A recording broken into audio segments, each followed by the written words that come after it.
Hello everyone and welcome to the back room. Before we get down to it this time, I would like to offer sincere thanks to everyone who has subscribed to the channel and taken me beyond 100 subscribers. I appreciate that there is a very long way to go before I begin to rival Adrian Black, but nonetheless I am enormously pleased and genuinely humbled that more than 100 subscribers and many more viewers stopped by the back room for a look-see. Thank you all so much. And so to the subject of this instalment. September can mean only one thing in the retro community, and that's Tandy, of course. And to celebrate, here is a sick Tandy 200 which refuses to boot and has potentially a broken LCD screen.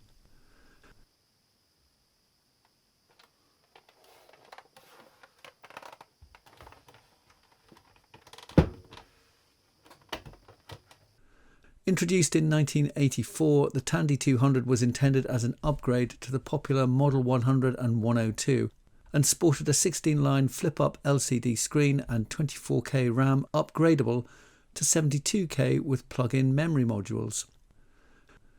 The 200 has much the same complement of ports as its earlier siblings, runs the same 80C85 CPU and at launch costs just under $1,000. And that is 1,000 Middle 80s dollars, equivalent to around 3,000 today. Despite buying this example on eBay quite recently, I did in fact pay a little less than that, fortunately. The machine was sold as non-working and, as you can see, has led something of a hard life. The original beige case is extremely yellowed and very dirty, and both the battery and expansion hatch covers are missing. Possibly there are 3D printable STL files to replace those. But now let's insert some batteries, switch it on and see what happens. Not much other than black lines on the screen, but that at least would suggest that the machine is attempting to boot and run code.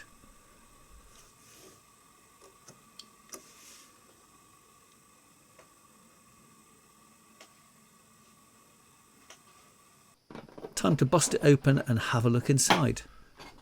To strip the 200, start by gently inserting a spudger into the cover below the screen whilst pressing firmly at a point about its centre. This will release the cover and you can lift it away.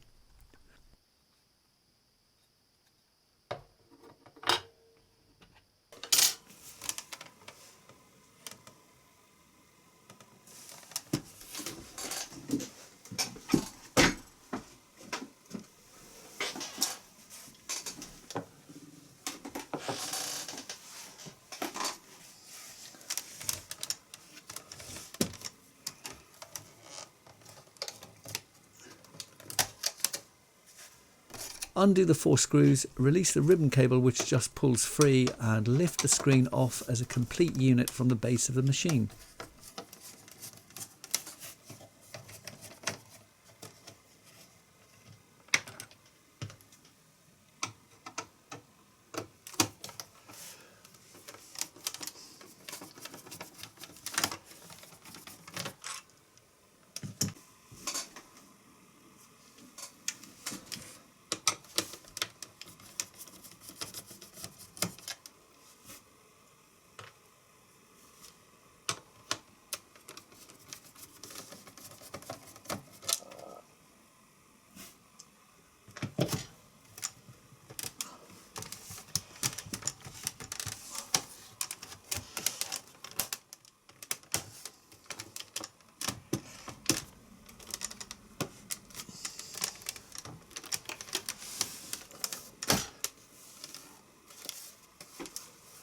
Set it aside, turn the base over and undo the screws at each corner.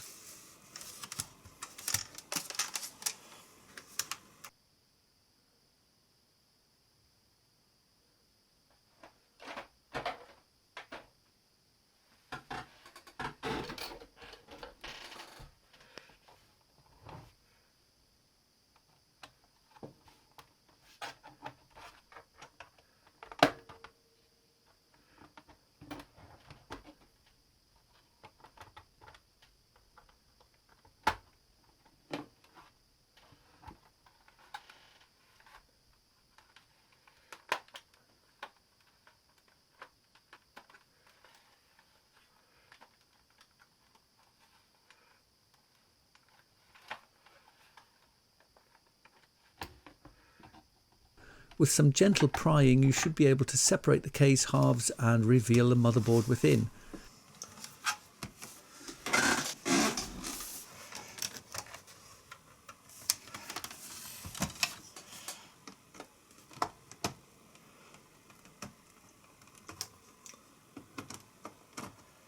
Here I use my Mac cracker, which makes the job relatively easy.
Once the keyboard was freed and lifted away, I got my first surprise. Someone inevitably has been here before me. Look at all this red electrical tape holding the insulating card that covers the otherwise exposed circuit of the expansion board. I can't see any good reason why this tape has been added, and a few minutes later I'd removed it along with the cover.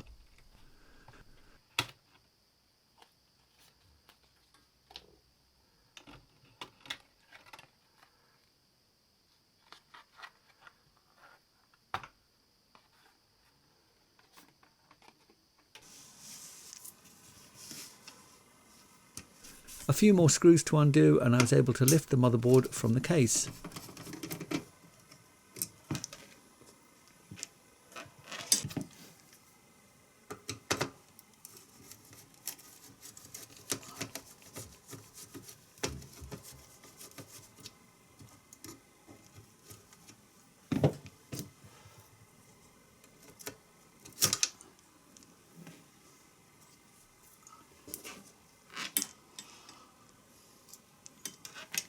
The board looks in reasonable condition, but I suspect the NiCad system battery pack is original. Fortunately, it hadn't leaked.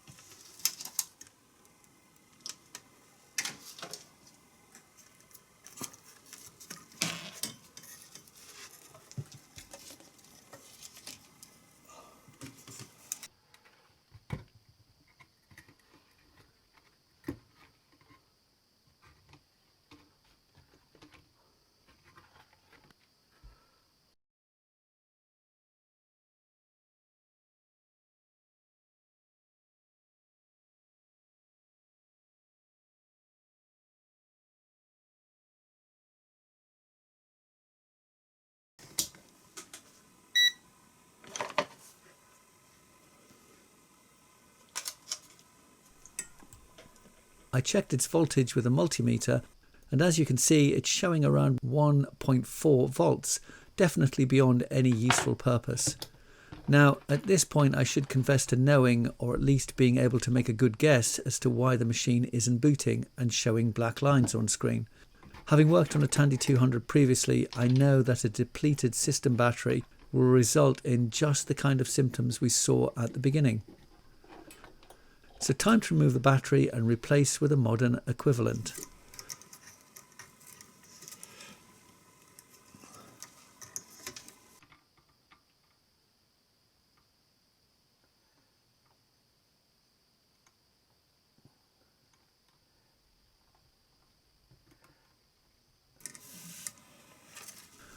Though there is sufficient heat from the pine sill iron to melt the solder and remove the battery, quite a lot of solder remains and tends to block the mounting holes.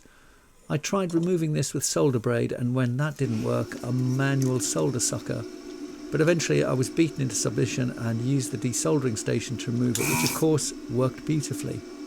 Note to self, don't mess about with braid or manual solder pumps.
After soldering the new battery pack in place, I tested it with the multimeter.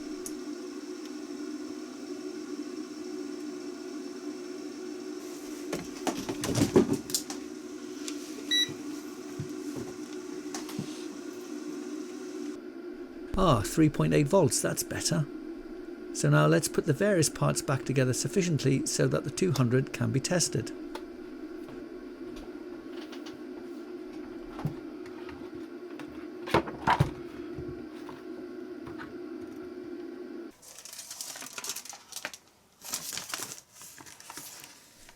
I used a thick A4 sized paper envelope over the motherboard to prevent shorting against the keyboard.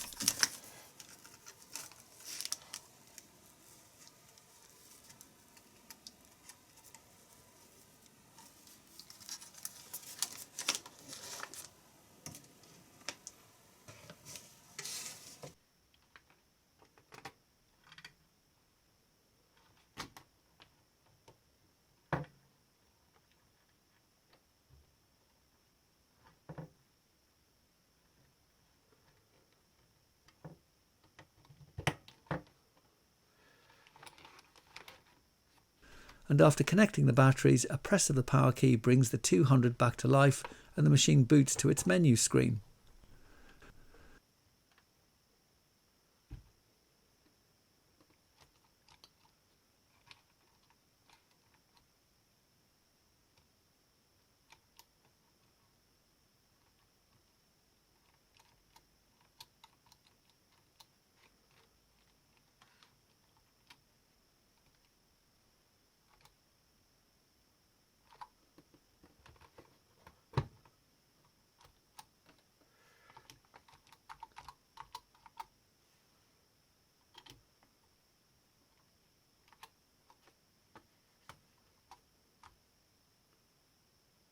All seems to be well until I boot BASIC to type "Hello World," only to discover that several of the keys aren't working. Oh well, at least the machine is booting again.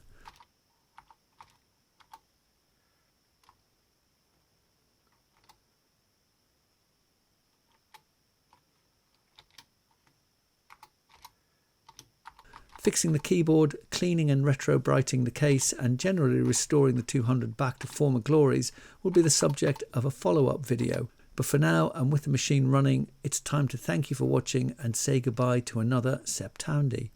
See you all in the back room very soon.